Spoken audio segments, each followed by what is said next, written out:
That's part of the puzzle. That's part of how I do this back and forth.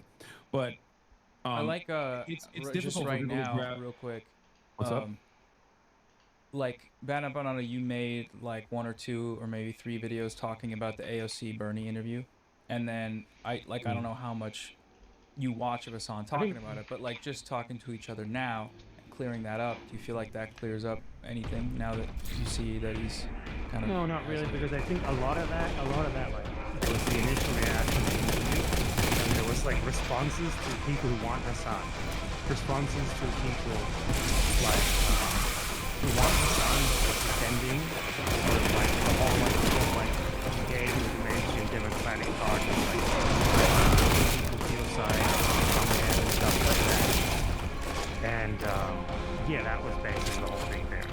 It wasn't so much like I said something, Hassan said something, and I responded to it.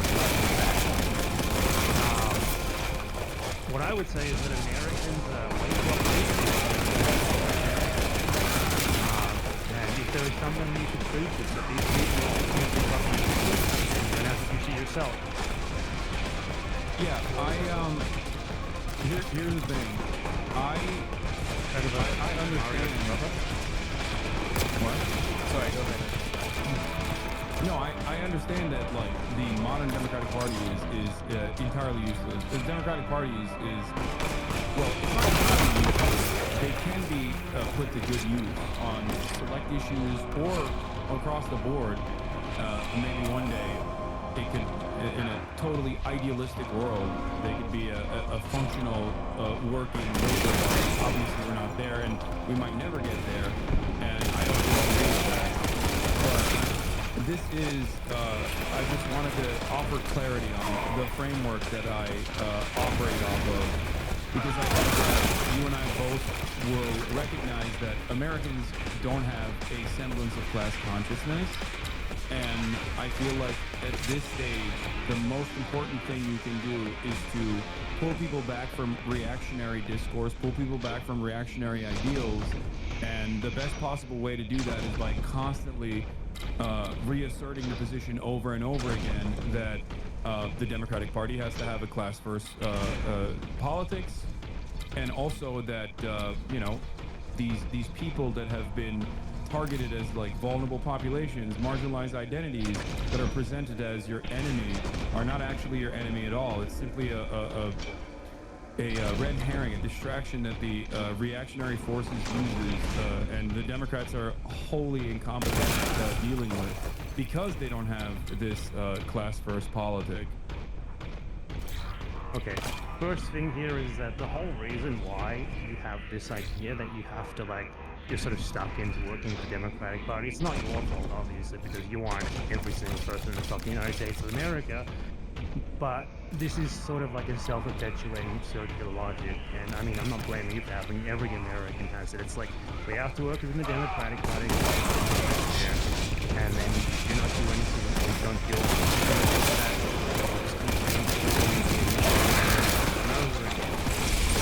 So Americans stuck in this rut. It seems like completely unrealistic to have a challenge the two-party system to try, and that's just sort of a self-perpetuating cycle. Because doing something like that takes a long time, takes a lot of effort, takes a lot of people. But this whole Democratic Party apparatus, people like Bernie Sanders as well, very much reinforce this, even if perhaps at some point he didn't mean to, perhaps at some point he was really genuinely trying to challenge the status quo, and he only joined the Democratic Party because he thought he had to win the primaries. It's the only possible way. You know, as an independent, he had no chance. He probably didn't in that moment. But then there's also the fact that gets you into this rut where you never fight. And there are many other countries where very strong two-party systems that in some cases lasted for like hundreds of years. The two-party system in the USA is younger than in some of those countries that broke it. And they very slowly worked on the ground, like starting with local politics, building up to state level, building up to like the national level, using the political capital they got from that, you know, not like running for president. Fucking joke that is.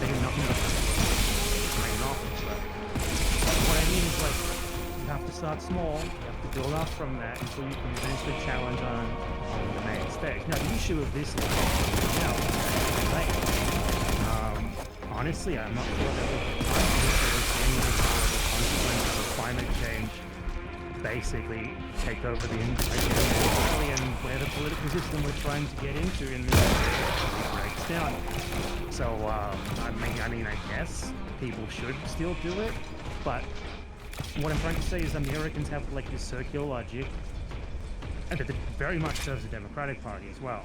It is so good for them, and I think that by sort of working with people like Bernie Sanders, like Alexander Ocasio-Cortez, irrespective of who they are, as individuals, of whether they are genuine or not genuine, whether they are right people or not, whether they truly believe in some of the things perhaps forced into advocating for just to stay in line with the Democratic Party. All of that doesn't really matter, because ultimately what they do is they serve this purpose where they give people this idea that you have your voice in the party. You have your voice here in the party already. AOC is there for you. Bernie is there for you. They're already fighting for you. You don't have to do that much yourself. You know, maybe you can go to the protests yourself. Maybe you can do something like that. But by golly, you do not try to make your own party. You don't try to do something independently. You don't try to like build an apparatus entirely independent of the party, not like the DSA, but entirely independent of it, where you actually build it into something that can meaningfully threaten them and the two-party system, and thus meaningfully start putting pressure on your governments to actually really do something internationally as well. And Americans have really failed at that more so than any people in the world, which is, I think, like people say like the US is it's hard to understand. I don't think it's true at all. For one, until Trump, the US had the best free speech in the entire world. If they anything support from us, doesn't matter. Like, that's a great environment for that sort of thing. It's a really good environment for that sort of thing, if anything. Obviously, the electoral college is fucked. That makes it a lot harder. But I mean, Americans never even really tried to get to the steps before that, which is like the Senate and Congress, where those things are less bad. So, I feel like there is absolutely a failure in the US for whatever reason, you know, obviously people like, and fucking Peter Marxist will tell you it's just the way it is, you know, it's a bourgeois controlled political system, whatever. But whatever the reason is, the US is the country, and the United People of the US have the most power politically as a bloc of anyone in the world to get shit done for people in other countries. But paradoxically, they do nothing.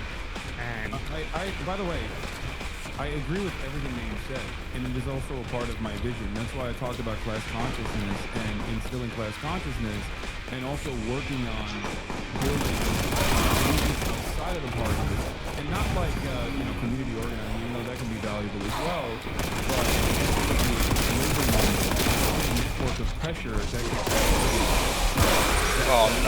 actually creates maybe even down the line a third party. I'm not against this at all. And it's not something that I think you can do, with the exception of what you just mentioned, the Green Party, obviously, because I think Green Party is those jokes there is only come around every 4 years. I think this is yet another point. It's just another point. One hot rod now, The full scope of my perspective on it. no, like I'm not here to argue with you. I'm not here to argue with the tip of you or something. I'm talking. Yeah, no, I'm telling you, I agree with you completely, and that's a part of my in what I was responding to here was what you said about making the Democratic Party. I think that's impossible. It's virtually impossible. That's why I said it would happen only in an idealistic society. But my goal is to use the platform that I have so that I can in politics and help them focus on class first politics. Really hard. And wherever that goes, that can push the Democratic Party into actual submission to class first politics, and that's great. If that doesn't work, and there's an alternative, if there's an alternative third party out there, the only way that they will reach viability is just backed by a strong labor movement that actually engages in labor militancy. And even then, I'm not entirely confident that like this can happen in the United States of America. But the reason why I speak on my perspective in the way that I do is because I'm speaking to Americans. Unfortunately, you got to make a lot of burger analogies if you want to get Americans on board. You have to Americans are by what they perceive to be less politics. I'm not talking about like revolutionary socialism. I'm talking straight up like bare minimum democratic functions that are afforded by every other socialism in of itself is pejorative in this country. That's why people feel like Nancy Pelosi's the worst thing imaginable. She's a socialist. Like obviously that kind of stuff is really perspective on this stuff, considering the Cold War and this is the Imperial War, and therefore most of our society is uniquely oblivious to class politics in and of itself,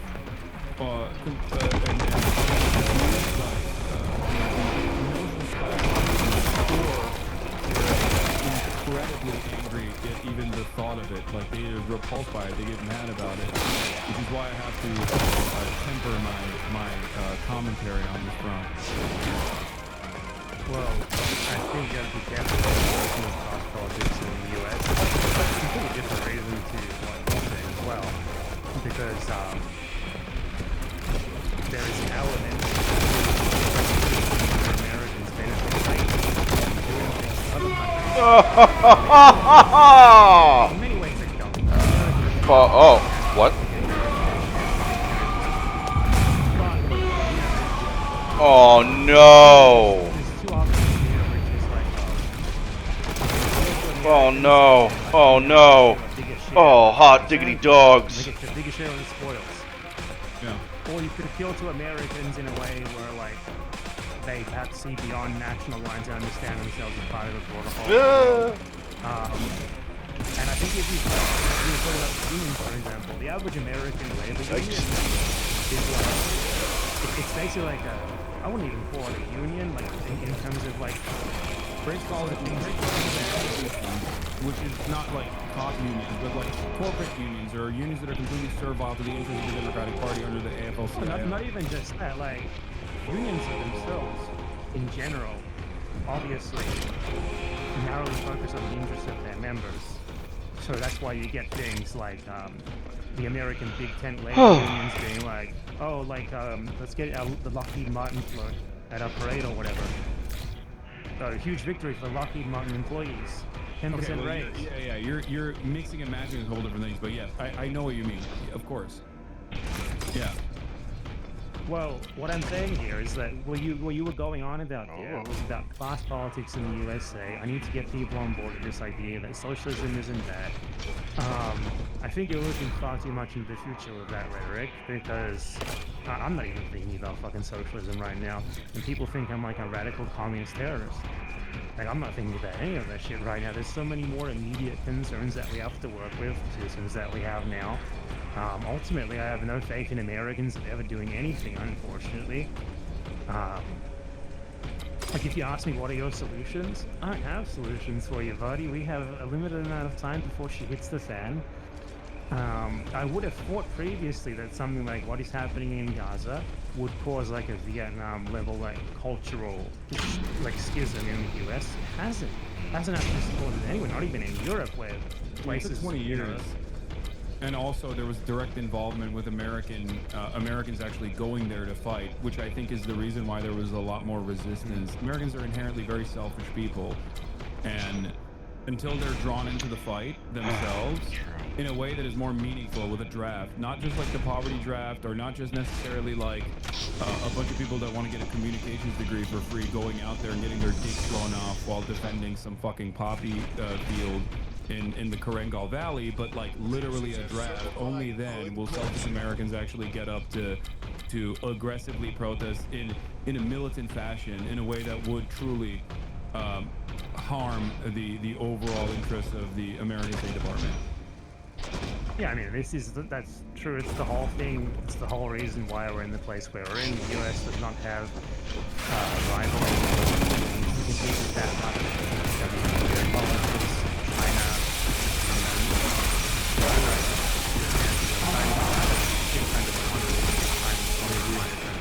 that is a big problem, really. Meaningful regarding what's happening in Gaza, it would probably have to, like, they would be able to do something about it very easily. I talked about this just yesterday. I 100% agree. There was like a fake TikTok of like Americans dropping in aid that actually killed Palestinians, ironically enough. But they were literally recycling the American aid being dropped into Gaza, but this time like saying China was doing it. And they were like, oh my god, how wonderful that China's dropping aid into Gaza. And one, like I said, China didn't do that. But two, if China wanted to, it's the largest trading partner. They could literally fucking say, we are going to bring in our military and our NGOs to distribute aid on the Gaza Strip. They know to that? They can't fucking do that. Anything can do it. We saw with the tariffs, how quickly Trump already faced them. China, they could do something like that. They could do it with obviously cost themselves, but Trump was called in 2 fucking seconds. If China was like, hey, we're gonna sanction Israel, or we're gonna put tariffs on American goods or something like that, we're gonna make the shit possible. But China does not do that. And the USSR was in a position, it wasn't in an economic position, but it was in like a military position and a geopolitical position where it could put a ton of pressure on. So now we have a situation in the world today where the US it's not totally under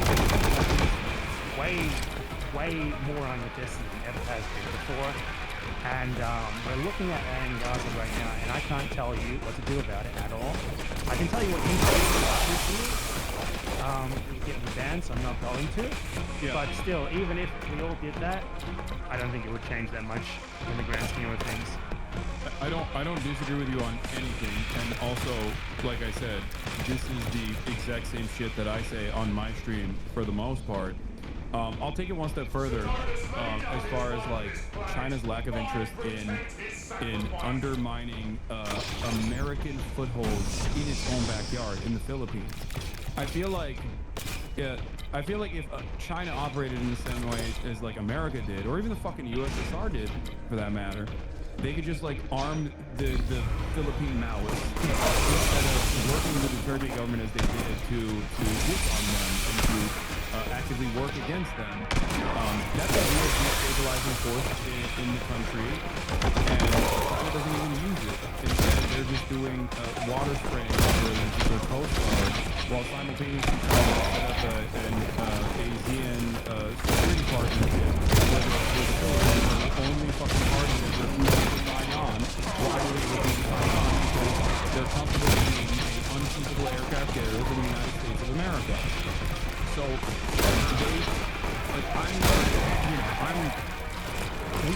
live in America, you live in Argentina, as far as I know. So obviously I'm not going to sit here and be like, Xi Jinping is this, but that is my assessment. But it clearly, whatever they're doing has worked so far, at least in terms of like positioning China as a global hegemonic power. But yes, I do recognize that they're being interested to a degree where no one seems to care about the Israel government from conducting live stream child holocaust. And China is trying to do it again in the global system. They want to challenge it. That's how it is. The Arab states, half of the US puppets, the other half, they probably get annihilated. Without the US puppet states helping them. I feel like it's something of an inconvenience for its allies. But that's what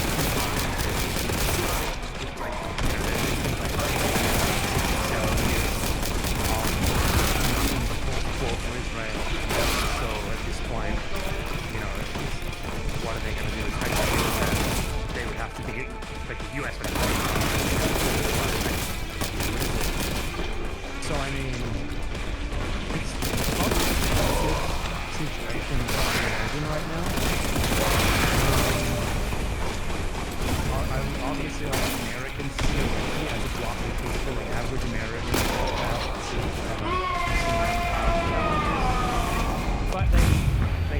government themselves we need to know what motivates doing so, because ultimately, you know, what you said about Vietnam probably rings true. It does not affect them that much. It affects some of them psychologically, and that is about it. They don't see any material consequences from it. You know, there has not been like a massive adverse reaction that was against it. Like, IRA, for example, did a lot to like instill belief in the British public and their government to try and look for some sort of solution to the troubles. Yeah. There's nothing like that. There's nothing like any, not at all. Well, there's And no, it is there's no situation historically where the captive population has been thoroughly, where the captive population has been this thoroughly ethnically cleansed in broad daylight without any sort of material support to offer from other countries, right? Like you have no, even example, you have no military example, and the role that they might have played in the ANC's efforts to resist against the apartheid structure in South Africa. And you certainly don't have American congresspersons doing arms trafficking to Hamas in the way that you have to the IRA. You have American conservative politicians with Irish background doing arms trafficking to the IRA. Using Congress to the IRA in American law. So very, very different set of circumstances here. And this coming also after the Spanish surveillance the war on terror with a shit ton of social conditioning that Americans totally signed off on in terms of like Muslims and Arabs being worthy of only death and destruction. They're all, you know, rapist, barbaric hordes. They're all ISIS. This kind of attitude is reflected broadly in American society or in Western society in general. But that's the silver lining that I see, because in spite of all of that, I think there's only so much dead children that the average Americans can look at and go, this is completely unacceptable. Like, this is fucked up. Now, you're not wrong when you say there's not enough mobilization happening. People are not fucking shit up in an effort to make this costly, this undying allegiance to Israel costly. And you're not wrong on that. But I do think that given how much the public sentiment has shifted in such a short period of time, even though it was incredibly costly in terms of hundreds of thousands of Palestinians at this point, even though the numbers say, what, 63,000? I think that's a severe undercount. There is still... I think that there is still always, like, it's something that I will always push for, regardless of how hopeless I feel, is to mobilize Americans. You can try your best.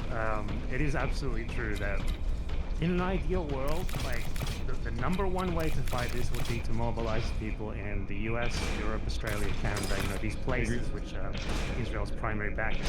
And, you know, many of us have mobilized, many people have tried to do stuff, protested and stuff. But clearly, these governments are immune to this sort of pressure at this point. They don't give a shit. It's really almost nothing has really changed. Like, Israel is literally under investigation for genocide at the ICJ, for example. They are, I would say at this point, they are probably actually going to, like, it's going to be ruled against them. They're actually going to be found to have committed genocide in Gaza, and that is a huge fucking deal for a UN court, because they've done nothing to make the court not doing that. You know, there's a same story. I might be wrong there, because it is still a UN court. Ultimately run by even though it's pretended isn't. But I mean, a lot of that is, you know, all these people on the court, like very prominent judges who do not want to sully their name by making an intentionally stupid decision just in the name of politics. But my point is, like, when you have basically like a local group, the most important judicial bodies and international like serious cases against it. And you also have like hundreds of thousands of people on the street protesting in almost every single one of the countries that is supporting Israel. In some cases, week after week. It's clear that something has shifted here, something, and like from how things were years ago, especially. And the number one thing that I can think of is somehow the internet has made it easier to avoid it. Obviously, most common in the world of the whole Soviet Union, which is probably. Well, what I was going to say is, I recognize all of that, and part of why I try to communicate these issues in the way that I do, even though I say almost completely the things that you've said so far in this conversation. I'm not signing off on everything that you say on stream or on social media. Disagree. We can get to that, but we're having a productive conversation right now. But we yell at each other. I'll over you like you can find it. I'll move into that in a second.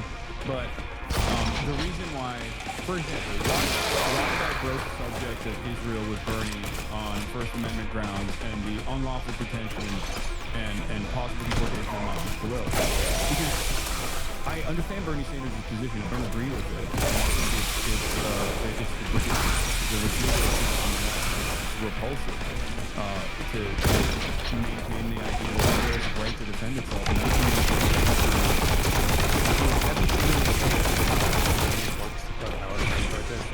Yeah, I know. From like 2000 and there's like one from like some of them are recent. There's one that's more recent where people come up to him while he's vlogging, but he's old for really. You know what I think it is? You know what I think it is? I think it's what Bernie did to the average Democrat and the result that the average Democrat feels when Bernie is elected, because it shows their hollowed out nature of their politics. Pro-Palestinian protesters do to Bernie. I think he recognizes that deep down inside that those people are right and he's fucking wrong, and it pisses him off. Or maybe he just genuinely sees them. Yeah. Or he just genuinely sees them as a hurdle, and that he has the right mind on this. But what I will say is this: when you go to those rallies where he has 32,000 people showing up, right, in red states, blue states, all around the country, the people at those rallies are far closer to the truth on the issue of Israel and Palestine than Bernie Sanders himself is. Which is why I see that as an opportunity to talk to those people there. I see that as Bernie Sanders is the person that is capable of bringing all of these people together, and with the exception of American foreign policy, which is very significant for someone like myself, obviously. I see Bernie as a that can be used to build a more robust movement, to actually get more Americans that are liberals on board with some of these other ideas. And I think imperialism plays a formative role in that politics, in the politics of the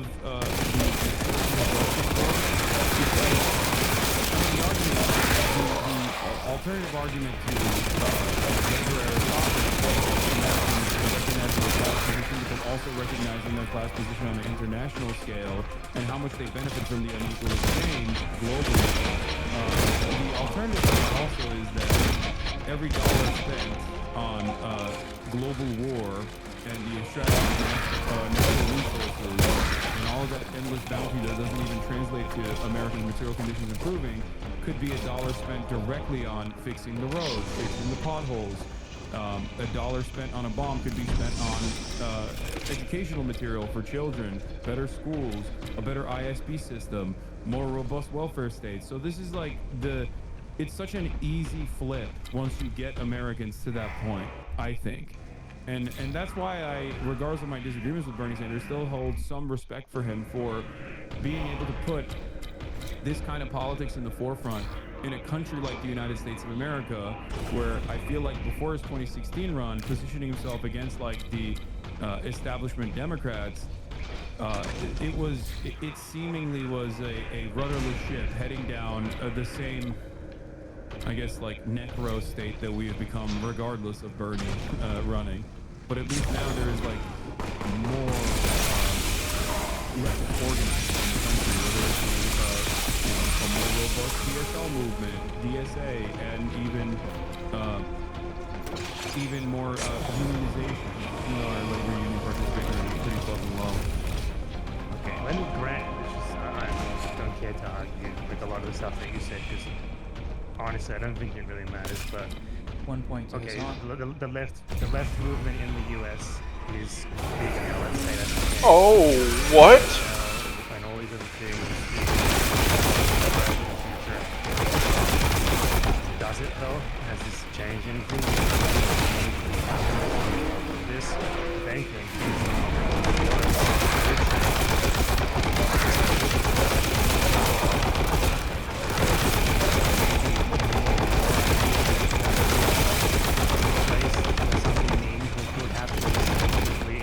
utterly and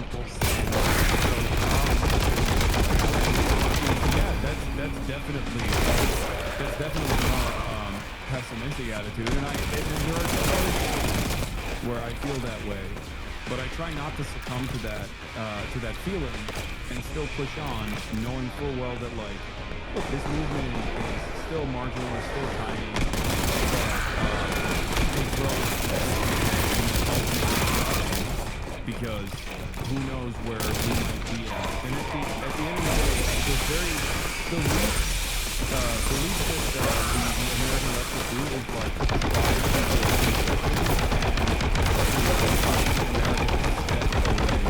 to the best of our ability from the global stage. When the decline of empires when I get to sessions of that same immediately each and every one of the sides of the Democratic Party all right now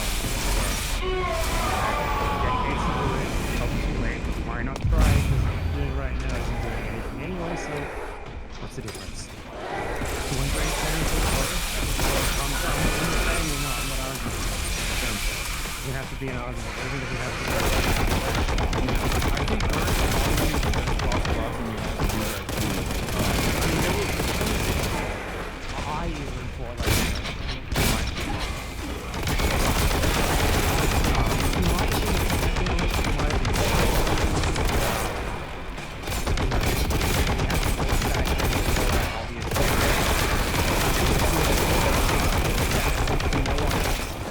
in the US will say stuff like that, and it's insane to stuff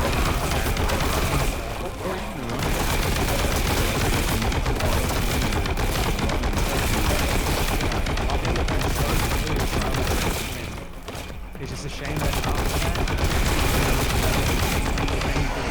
that experience turned him into more of an establishment guy than he was before, and it's just sad, you know what I mean? What I was going to say is that look at that reason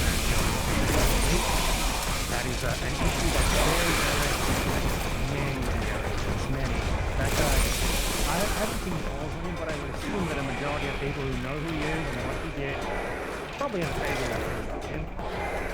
But it still hasn't resulted in any, like, nothing has come of it Great. at all. Conservatives and liberals met together in parks and talked about how shitty the news was and like how the healthcare system is really fucked up. And then everyone just went back to what they were doing before, and nothing has fundamentally changed. Nothing has fundamentally been inspired by what was an act that I would have thought would inspire. That's in this country where people, or at least at the time, maybe it's not even the where people were right to actually take things to the Oh. And it's not just the US that is happening. I mean, I live in Argentina, as you so astutely said. People in Argentina sort of do the same thing now. They just let the shit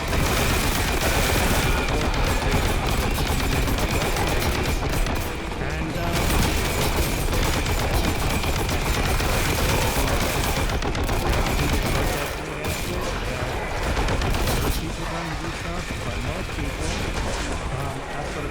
to just sit back and relax and see what's going to happen as someone tries to move that country, the same thing that has already been over that country 50 times before, and that's what those times either. I think part of that is also because of the by the balance of recruits that they have at their disposal. So yeah, I mean, that's part of the reason. For sure, that's also true. But what I was going to say is this, okay? I fear that if the only alternative is socialism or barbarism, right? I fear that without proper political education, without any class consciousness, without any mechanisms of pushback, without any sort of like structural organizing on religious thought, that when all of this crumbles inevitably, and I do think it will, all we will have is a fascist movement, and that's already kind of happening. That's why I try to do everything in my power to, one, talk to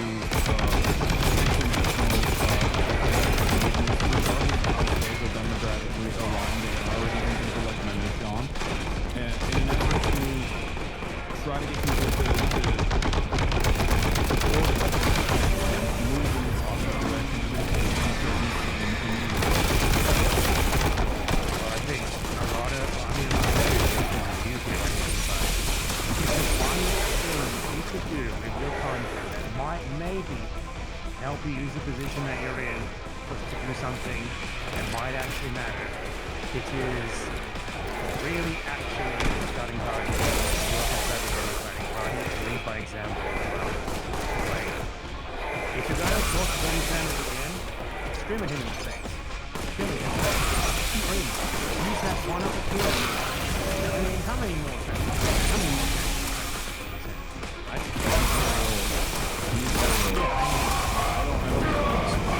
I don't mean like literally scream at him, but I mean get him that, put on a couple steps.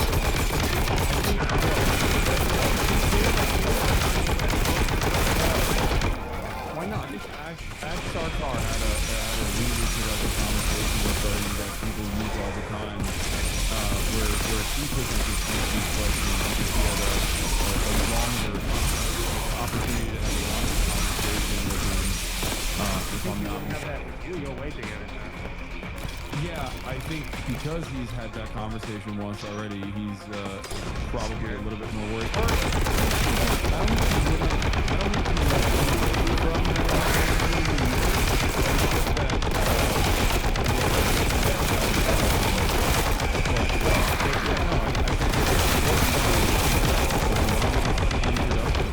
that was never.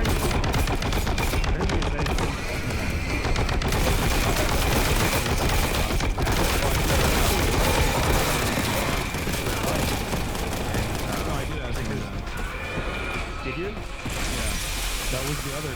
Those are my two main questions. Was like, what kind of initiatives does he want? The three questions I have for Bernie and for AOC in general, but like especially for Bernie, were you know, we can do a robust third-party movement in this country, and that he has the state to do so. And then the other question is obviously going to be about like, what are the direct actions that they're